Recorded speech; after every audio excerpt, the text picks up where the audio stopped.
আসি এই উম্মতে মারহুমা। বলে হুজুর মারহুমা কি?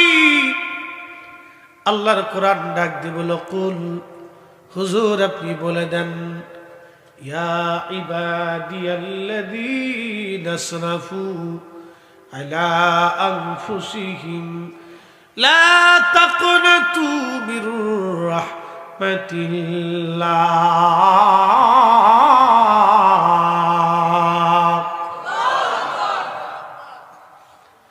হুজুর উম্মতকে জানান চিন্তার কোনো কারণ নাই, পেরেশানির কারণ নাই। যতই গুনাহ করো না কেন, আমি মালিকের রহমতের দরওয়াজা খোলা, নিরাশ হইও না, রহমত থেকে তোমরা আশা বঞ্চিত হইও না। ইন্নাল্লাহ ইয়াগফিরু যুনুবা জামিআ, আমি মালিক আমার বান্দাদের জীবনের রাশি রাশি জমা করা গুনাহগুলি আমি আল্লাহ দয়া পরবশে ক্ষমা করে দিয়ে জান্নাতি মারহুমা মাগফুরা বানায় দিব, উম্মতে মারহুমা বানায় দিব, উম্মতে মারহুমা রহম প্রাপ্ত উম্মত আমি বানায় দিব, দয়াশীল উম্মত বানায় দিব।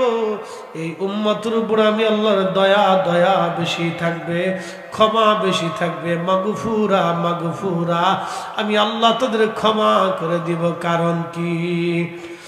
আখিরি নবীর জন্য এই উম্মতের এত দাম।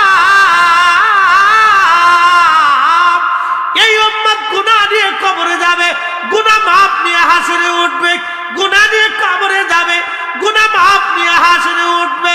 একবার চিৎকার মেরে বলা যাবে আল্লাহু আকবার।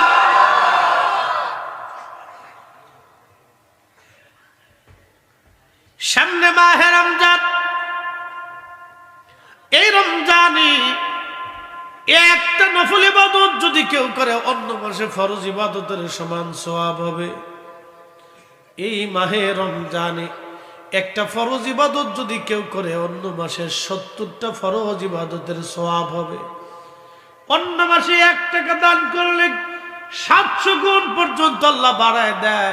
এই মাহে রমজানে 1 টাকা দান করলে আমার আল্লাহ অসংখ্য অগণিত গুণে আল্লাহ বাড়ায় দিবে। এই রমজানে কোন রোজাদারকে কেউ যদি ইফতার করায়, তার রোজা হোক বা না হোক, যারা ইফতার করাইবে তার একটা রোজার সওয়াব ইফতার করানোওয়ালার আমল নামায় আমার আল্লাহ লিখে দেবে। নবী বললেন